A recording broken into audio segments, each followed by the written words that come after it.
Hello, sunshines. So today I am going to give you a walkthrough of the layout of my dorm, including the bedroom, the common area, and the bathroom. I know that when I was a interested student, this would have been super useful for me to see what the dorms actually looked like and what to expect. So I'm hoping that this will be able to help out any prospective students or anyone who might be coming to campus next year.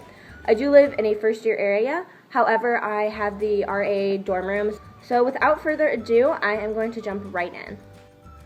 Before I walk into my room and start showing you everything, I want to say a couple of things. First of all, my stuff is kind of everywhere. I am currently moving out, so I still have stuff all over, but that shouldn't detract from being able to get an idea of what to expect.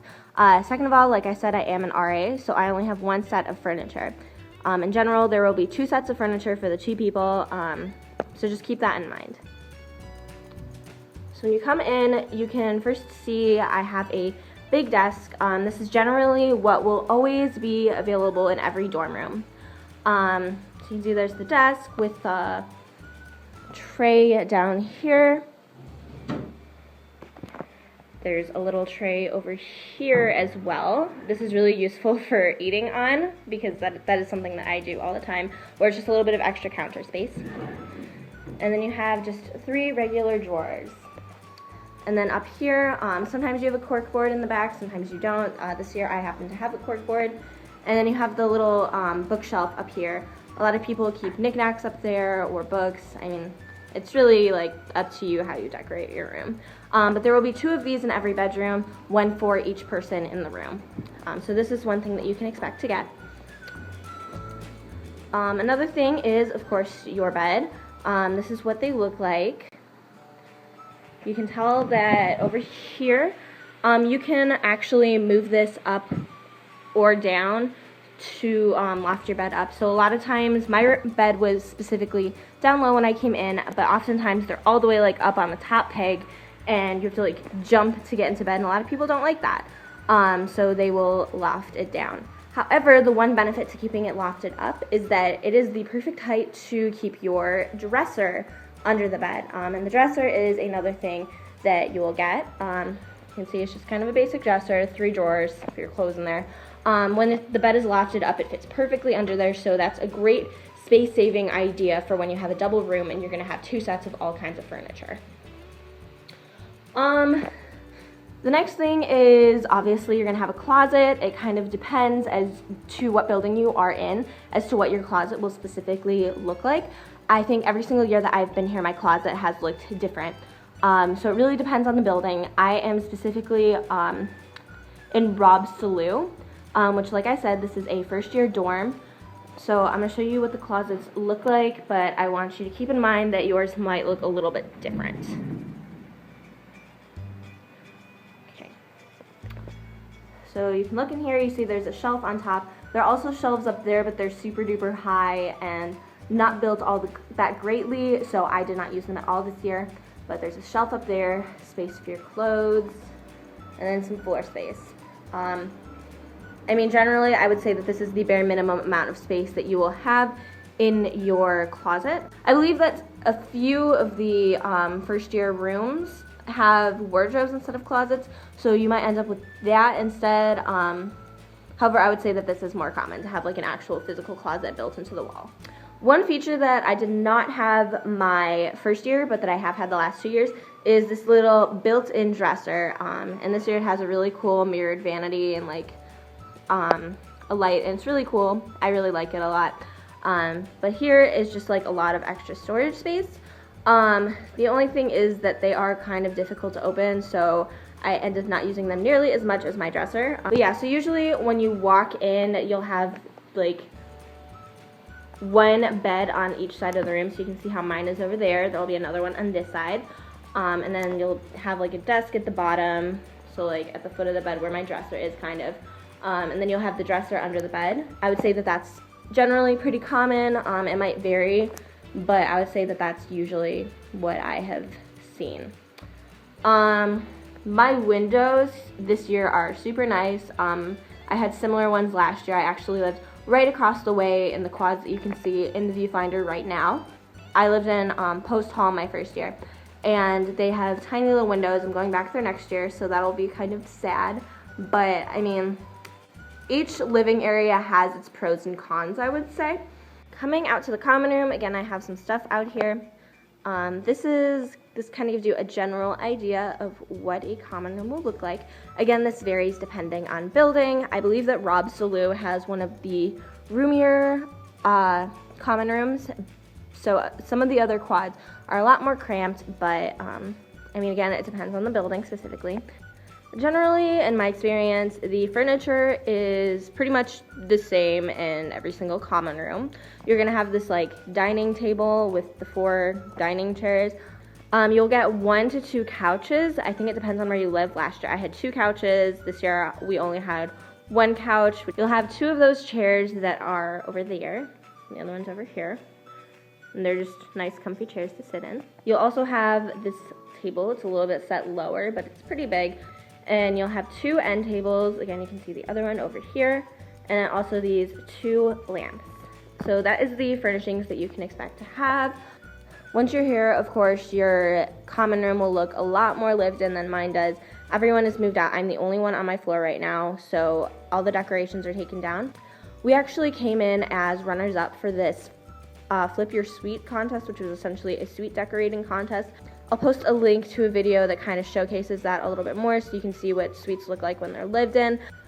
As far as the layout of the rooms, you can see that this is my room over here. There's the bathroom, which I'll get to later. And then you come down here and there is a hallway with the rest of the rooms. It depends on the building as to how many people would live down here. Personally, I had 6 rooms per suite, and there are 2 suites on the floor.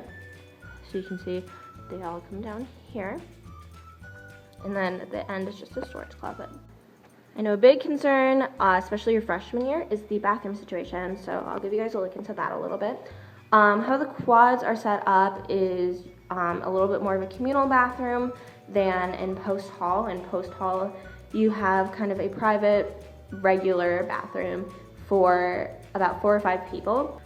But at least in Raub-Sellew, I don't know how many people it is per bathroom in the other buildings, but there's about 10-ish people per bathroom, so it's a little bit hard to have a regular private locking bathroom for that many people. So you can see over here, you walk in, on the left is just 2 bathroom stalls, which is plenty. You also get 3 sinks and a little countertop, which is really nifty for keeping all your soap and everything. As you can see, my soap is over there. Here is a shelf thing that you can leave all of your like shower supplies on. That's what I usually do. So you can see all my stuff is kind of still here. And then some hooks for your towels to dry your hands. The shower in here is not really ideal. Again, I'm not sure how they're set up in the other quads. Last year when I was in Forname and Griffith, we had 2 shower stalls and they were independent of each other, so it was preferable to this, but this is totally workable. We didn't have any problems with it. So you come in here into the shower area, and you can see there are 3 shower spigots in a row.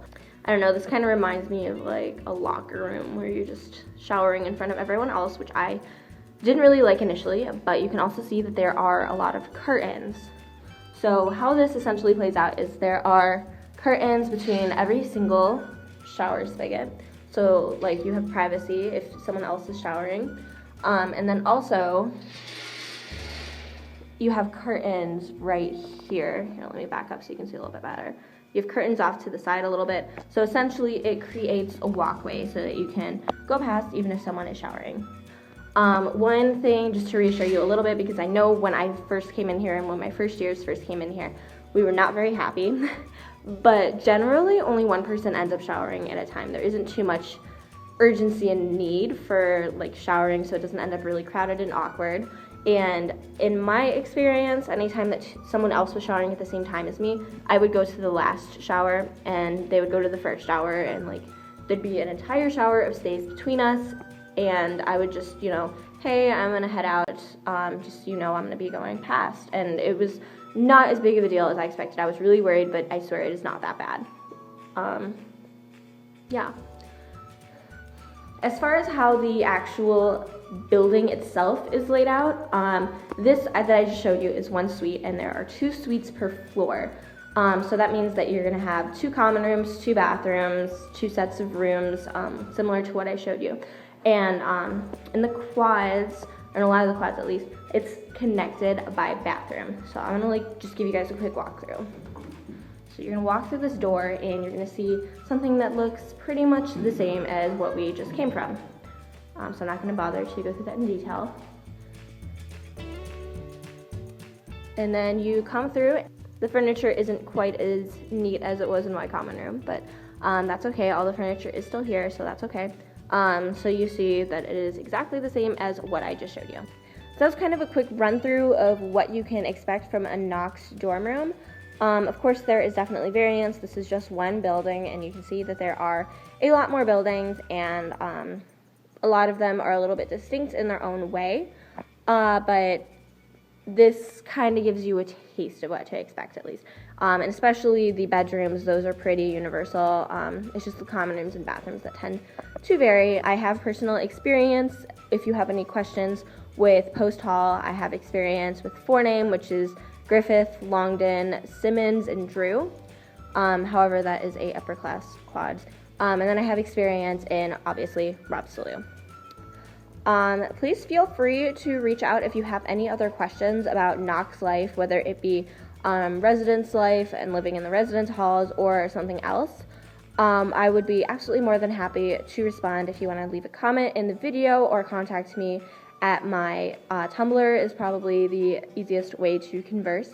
I would be more than happy to answer any of your questions. I have been here for 3 years, so I have 3 years of experience to back up any responses that I might have.